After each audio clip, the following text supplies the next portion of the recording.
আলাইকুম বন্ধুরা, আবারও চলে এসেছি। আজকে আমরা জানবো বাংলাদেশের কথা।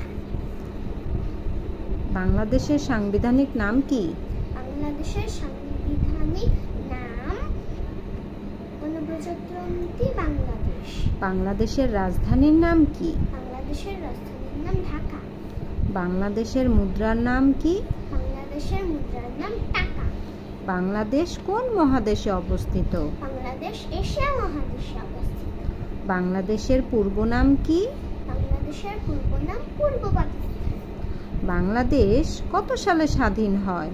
বাংলাদেশ 1971 সালে স্বাধীন হয়। বাংলাদেশের সমুদ্র বন্দর কয়টি? বাংলাদেশের সমুদ্র বন্দর 3টি। বাংলাদেশের বিভাগ কয়টি? বাংলাদেশের বিভাগ 8টি। বাংলাদেশের জেলা কয়টি? বাংলাদেশের জেলা 64টি। বর্তমানে বাংলাদেশের লোকসংখ্যা কত? বর্তমানে বাংলাদেশের লোকসংখ্যা 18 কোটি।